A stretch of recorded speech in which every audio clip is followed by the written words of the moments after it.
And welcome back to the Nikki Clarke Show. Happy New Year, everyone. So excited to be back. The show is about transforming lives one story at a time. And I invite people from all walks of life to come and share their heart stories, their stories of empowerment and inspiration. And so excited to invite yet another stellar individual with us today. We are so honored to have Andrew E. Guy. He is a work-life integration strategist and an international speaker with a global reach.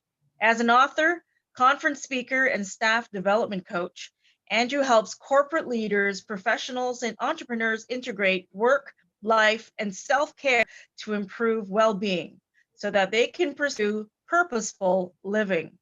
Andrew has earned degrees from Southern Arkansas University in a dual Bachelor of Science in Medical Biology, Exercise Science, and a Master of Science and in many others. So Andrew is a professionally certified educator, a teacher, a PhD facilitator, and a former Teacher of the Year. So please welcome Andrew. How are you doing tonight? I'm doing excellent. Thank you for having me. Thank you so much for the warm welcome. I feel warm, even though it's winter in Canada. Awesome. Well, we always like to send warm vibes out to all our guests. So please, you are so welcome to be here. And I have to say that we already have something in common. We're both teachers. Oh, That's really? awesome. Okay. Everybody needs a teacher in their life that's you know, like really been an incredible impact. And I have a feeling that you've touched many lives, and they've grown from your wisdom. So again, welcome. So Andrew, I know a little bit about you, but I would love to know the story behind Andrew Guy and his and wonderful accomplishments. Tell us a little bit about your background leading up to what you're doing today. Well, Nikki, I just want to say thank you for the opportunity to be here. For me, I think that everyone has a background, everyone has a side ground, everyone has the foreground, and they have this ground which is has been reversed and it's now over their head. And for those who haven't broken through it yet, it's called a glass ceiling. For me, Yeah, it started in it started in Jamaica. I grew up in Jamaica, as a matter of fact, and two didn't things really in grow up with. common. Yes, well, thank you so much. My to my Jamaican viewers, we just say big up, big up. That means, hey, how you doing? Keep it strong, keep it going, keep the fire blazing. But in my younger childhood and stuff like that, didn't really grow up with mom and dad, and that wasn't because of some kind of uh, difficulty. It was just because mom and dad just had a vision that they wanted to do something better for us. And they left and they came here to Canada to pursue a better life for themselves and to help us. So all that time I was kind of like in Jamaica, growing up in foster homes and so forth. And, been through some struggles and so forth. But I believe that everyone has been through a tough time. The only difference with my time and other individual is that I look at my rough upbringing or my difficult years as a sharpener. And Yeah, as I stated clearly in my upcoming book, I said that you have to go to the sharpener as a pencil so you can use that pen point to write a new vision so you can transform your life. And so we came here to Canada, touched down in Pearson International. And after that, we had now an opportunity, a fresh slate to begin again. And so that was it for me. My turning point is say, if mom went through all of these years to come here, and you know how tough it is here, Nikki, with the snow and the weather and yes. so forth, and taking the bus. Come on now. Yeah. And if she was able to come here and do all of that, then I owe her at least that. As our Mhm. Jamaican parents would say, lift your head up, hold your head up. That means you better Right. make some good choice. You know what I'm saying? And and so that was my quest in life, to make good choice, to one, make her proud, and to let her know that her sacrifice that were not in vain. And so that's why I am actually here and been blessed to do some other things among that too. Excellent. I remember my own early experience of arriving in Montreal in the dead of winter, December, Wow. and experiencing as a 3.5-year-old snow for the first time. It was quite a culture shock. It But yes, was. my parents went ahead. And I stayed behind in Jamaica Wow. with my grandparents until they got themselves settled. So a similar Wonderful. experience, That's yes. great. That's great. But That's yeah, great. it had to pay off for all of us. Yes, yes. Yeah, Somebody had to the go. Somebody, we sacrifice they needed made. a trailblazer to pave the way. Yes, we do. Absolutely, absolutely. So you talk about a book. Let's hear a little bit more about that. What is the title, and when was it released, or when is it coming out? It's coming up in probably a few months. We're working out the details right now, and it's called Create Your Greatest Impact. And that book came about because I realized that our goal in life really is to create that impact. A lot of people call it legacy, and legacy is something you leave behind. But an impact is something that you do while you are living. It's a living Mhm. testament of your accomplishment, your dreams, your passion, your skill set, your talent, and or your expertise. It's creating almost like a footstep that someone Mhm. else can stand in. That's what an impact is. When people ask them, what is impact? Impact is coming into the world and refusing to leave it the way it was when you first came here. That means when Right. you leave, something would have changed. And so I think that a lot of people are trying to either be famous or trying to be seen, but this impact first has to begin inside of you. And then when you make that first impression with yourself, then whatever comes out is called an expression. And this is what draw other people to you. So the book basically is talking about helping individuals, especially professionals and entrepreneurs, because sometimes we just kind of forget where the most important foundation is. And it begins at home. And it's helping them to create their greatest impact where they live, where they work, and where they play. And as a work-life integration specialist, my goal is to help them to understand not about balancing work, but how to enrich their lives so that every area of their life will be enriched. And that's the purpose of the book, to help them to see you're here to create this impact, not just to earn that degree, not just to earn that begins at home. And you are a perfect example of a parent that went off, right? And then came back. And here we are today as a result of their sacrifice. Absolutely, absolutely. So living in your purpose, right? Yes, that's And exactly I right.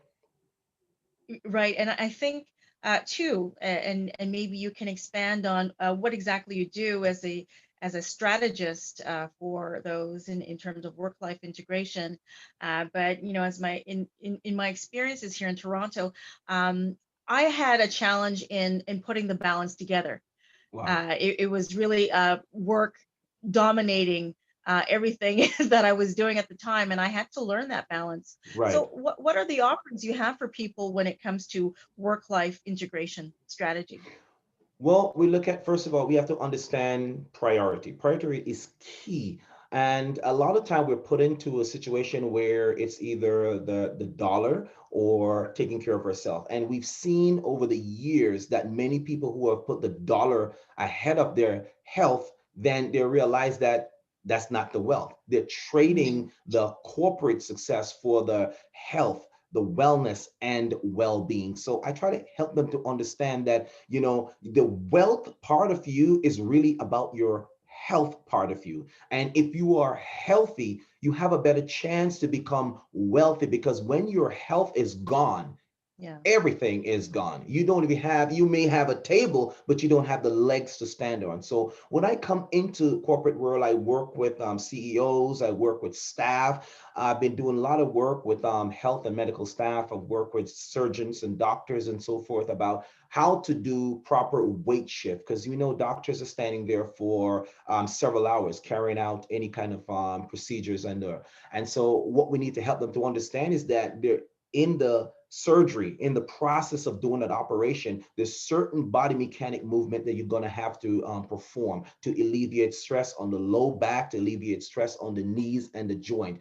And we just call it the kinetic chain. My background is in anatomy and physiology and master's in kinesiology. So we are what we call the movement specialist. So what we try to do is to help them to understand, like on the job, You don't have to basically sabotage your performance because you just want to hold that particular position because, my scapula is in this hand, so I can't move. So we need Right. to give ourselves a little break every so often and make sure we're doing breathing exercises, stretching exercises to make sure that we're successful throughout that process. And so that may be for surgeon, but it can also work for nurses, secretary. How do I alleviate low back pain and so forth if I'm sitting for a long period of time? There are quite a bit of things that we can do. So it's bringing that wellness inside the work life. So therefore that they don't have to struggle. And when they go home, it's like, oh my goodness, I can't believe I'm finished work. And they're dreading work, and work is no Hmm. longer fun.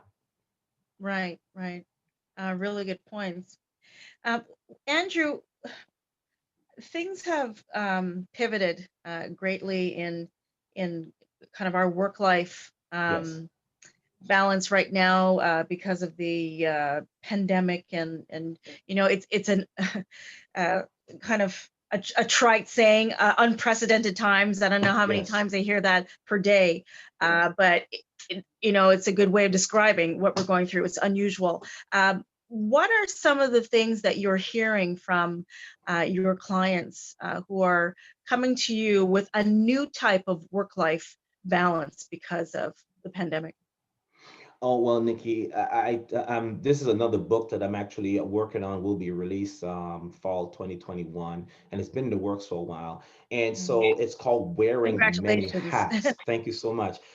Wearing Many Hats basically came about as a result of not just the pandemic, but prior to that, wherein that people now, instead of just going to work and coming back home, now you're home and you're Yeah. having to be the parent, you're having to be the teacher, you're having to be the person that Mhm. takes care of the finance. You're wearing many hats. So I'm trying to get people to understand now that you're a home body, it doesn't mean that you're in a state of vegetation. What needs Yeah. to happen is priority needs to kick in. And you have to understand that you're no longer just a specialist. You're an individual that needs to think of itself as a versatile individual who is able to adapt to various circumstances. And that's what I'm trying to get them to understand. So being at home now with the COVID, now we're realizing a lot of people become antsy. They're like, oh, they get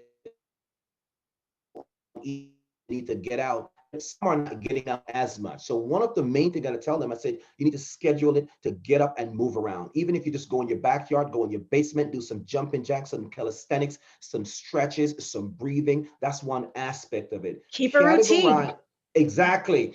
And categorize things in different areas. So at this particular time, I'm doing just that.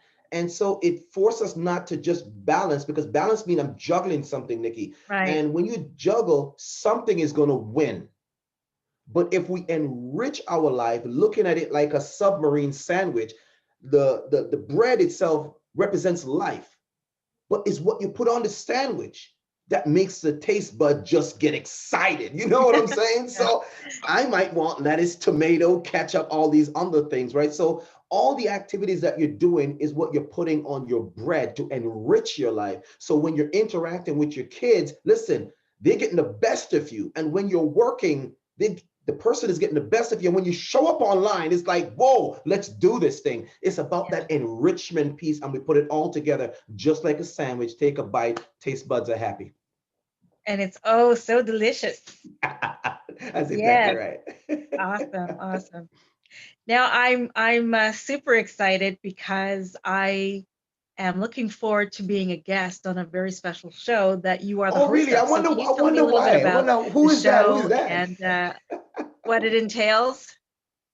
I'm not sure what you're talking about. You have to fill me in. I think you have a little bit. Oh, you're talking about the Isla podcast. I'm listening. I'm Yes. ready. I've heard of that guy. I've heard of that show. It's going to be an amazing time, and I'm looking forward to interacting with you. I am a lot more hyper and excited when I'm on my show. I'm trying to behave myself right now. That's really what I'm trying to do. Are you actually, like keeping it cool for me? I really That's am. okay. Just I'm be trying to just yourself. kind of trying to match the energy and making sure that I'm behaving myself to make sure, I am welcome back.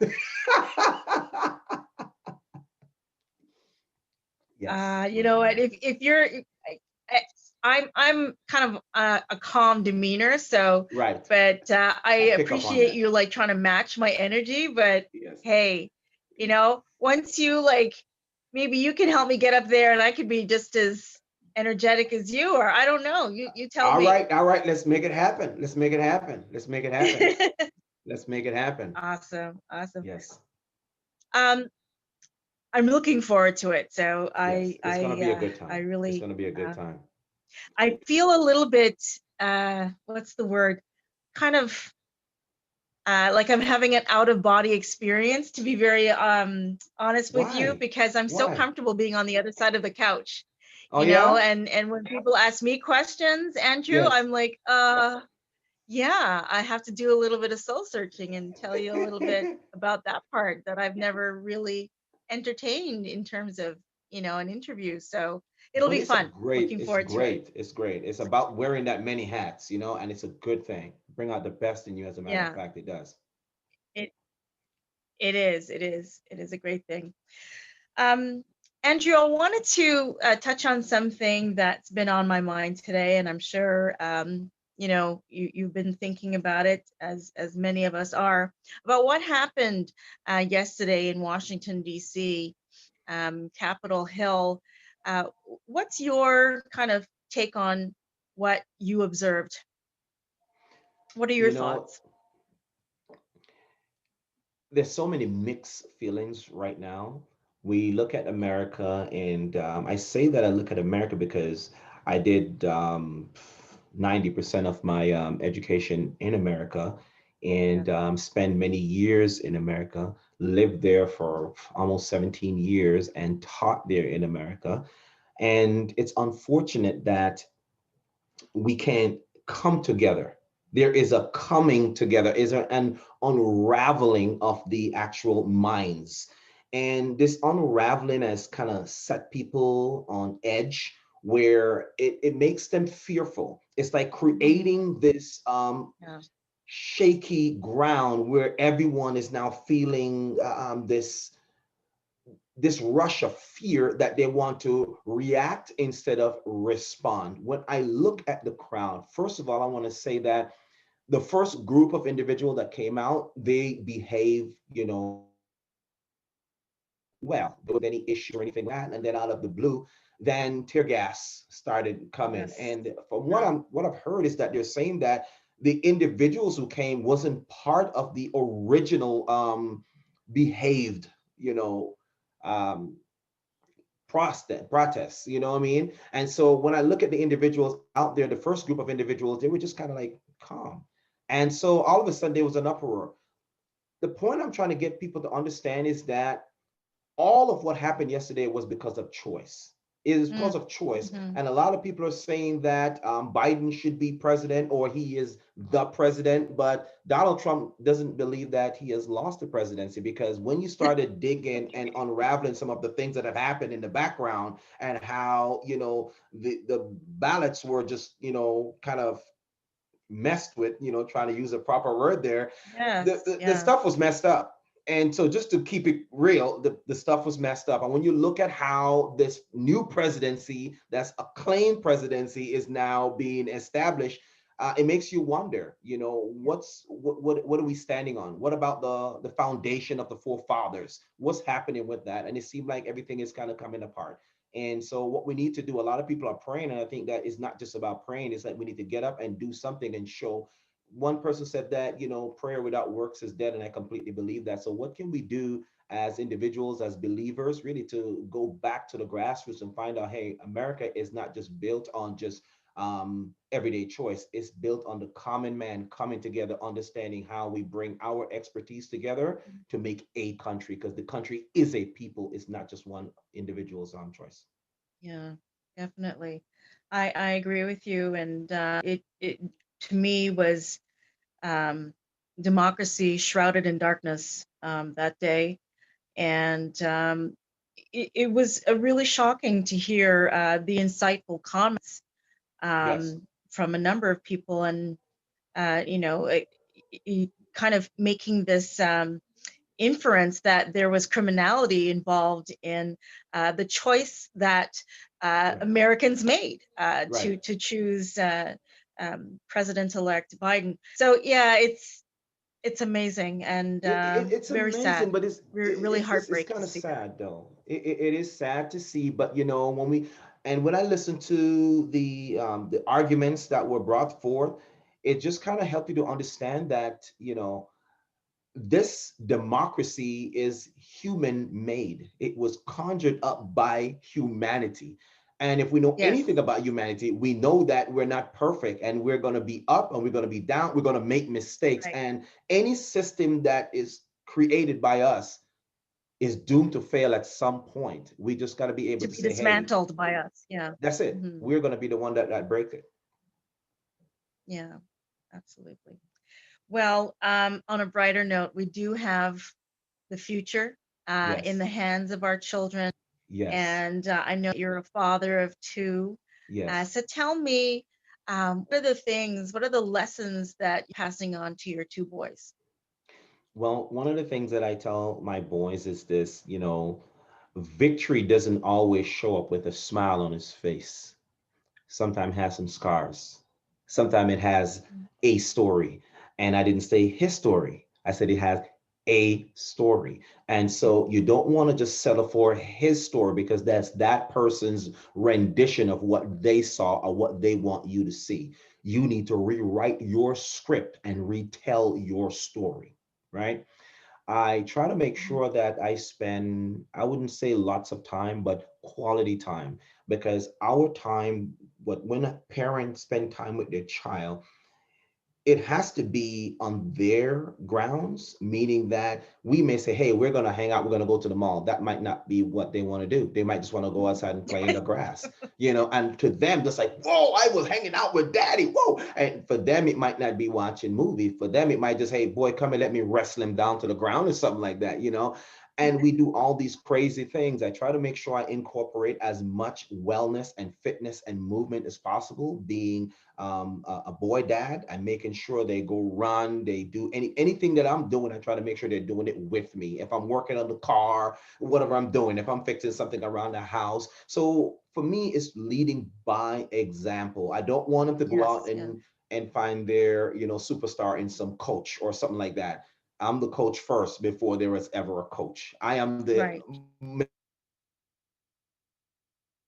was a mentor or will be. So I try to live that example in my home first, because where you live, work, and play. And if I can't live it here, it doesn't matter how famous I am out there. None of that matters. It's home first. That's the priority. So yeah. Excellent, excellent. Andrew, it's just been such a pleasure chatting with you and learning more about what you do, your personal life, family life, and definitely your professional blessings unto the community. So tell us, Thank how you. can people reach you online? People can reach me at the, you know, at the home. You know, that's the bang, bang, bang. Just knock on the door. It's www dot. So it's www.andrewguyspeaks.com, as in AndrewGuyspeaks.com. And I'm out there on social media. It's just Andrew Guy Speaks. The only place that's different is on Facebook. That's Andrew E. Guy Speaks. And I'm also on LinkedIn, Andrew Guy Speaks. And I come on 8 o'clock on Wednesdays on the Isla podcast. I'm listening. I'm ready. So they can reach me out there anytime. Fantastic. And where can people get a copy of your book? Oh, it's on Amazon. My books are on Amazon. The first one that's out there is called Work Your Words, Finding Your Pathway to Personal Success. And that was the book that's trying to help people to have the right dialogue with themselves, because people are listening to people talking to them. But it's not what people say to you, it's what you say to yourself when you're by yourself, for yourself, with yourself, alone. And work your words. You say if you work the words and the words are your payment and it's going to be a dividend, then it's going to produce something. So why not work the right words? And that's basically what the book is about. The second book is called The Anatomy of the Kingdom and the Power of Community. And it's called An Exchange in Religion for a Life of Function and Purpose. And it's about the kingdom. It's not about religion. Helping believers understand that there is no church building. We are the church and we are the Yes. anatomy. Mhm. And so trying to educate them to say, It's not about the religiosity. It's about the main thing. It's about the relationship. And that's what the book is about, helping them to build their spirituality on the right foundation, not just some kind of a religious, because I have a label that says I am this group, I'm from this faith group. That's not going to cut it, especially in these last days. It's about knowing who you are, understanding your gifts, your skills, your expertise, and using those to serve in the body that we call the church. And so that's what the book is about. And the other one basically is creating greatest impact, where you live, where you work, and where you play. I'm so pumped. Yes. Oh my gosh, I'm so thrilled that you've had some time with us today, and You're very welcome. definitely would love to get a signed copy of one or all of the books that are available on Amazon. So thanks so much for Yes, that. yes, yes. So as we are closing, do you have something that you could share about maybe a message of hope for someone who's going through a challenge right now because of COVID-19? Well, first of all, it comes back down to priority. One of the exercises that I do when I do work-life integration, when I go out there and I'm speaking to corporations, and we have all these individuals in their suits, and they come in looking great, and I said, "Hey guys, I love this suit. You guys look really good, but in a few minutes we're gonna have to take off those suits and trade them for some tracks and running shoes."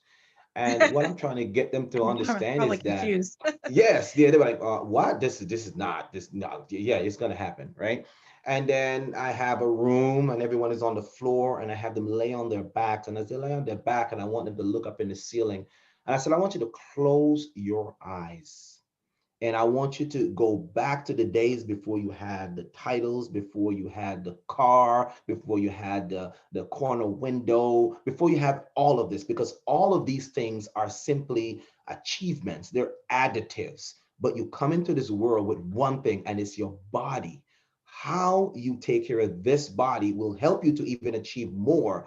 But if you put those things in front of the body, you will lose everything. It's kind of like the scripture says, you gain the world and you lose your soul. That's kind of what it is. Mm, So I'll have them, I said, close your eyes. And I want you to think about a time when you were happy. I'm not talking because of the things you have. You're just delirious. You're happy about something. And we're trying to rewire the mind to get them to start thinking about a happy time, because you create the happiness. People don't make you happy, Nikki. Things don't make you happy, Nikki. It's you. You have that yeah, switch on the inside. Happiness is a choice, right? yes.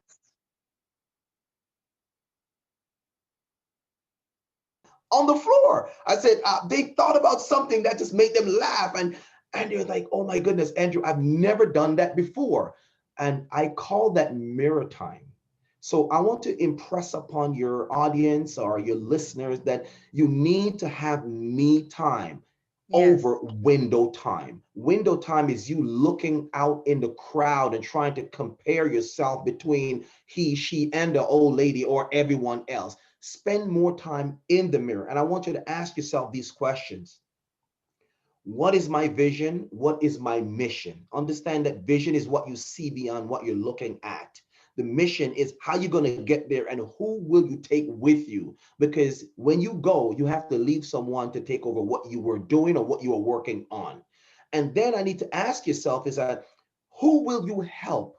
Who will you develop to take over this mission when you're gone? And at the end of the day, if you can look at your actions as helping people more than you receive, then you will have lived a good life. And the last thing I want to say to them is understand these three concepts. You need to understand what life is, understand what alive is, and understand what living is. Your life is simply a gift. And if you're alive right now, it just simply means that you have vital signs. That means you can sense your environment. That means you can feel your body. You have a body temperature of 98.6 degrees. But living is where you open up this package, your gift, and explore it and develop it. And then you serve it to the people in the marketplace. So you have a gift of life. You are alive when you can sense your vital signs, but living is when whatever you do to validate the life that you were given. So live in validation, get out there and live. All right. Andrew, thank you so much. Andrew Eguy, Pearls of Wisdom.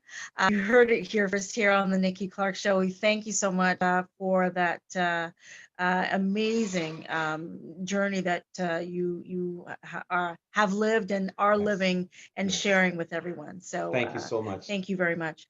All right. So I am so excited to have you as the first guest of the year. Wonderful. And looking forward to our next interview together.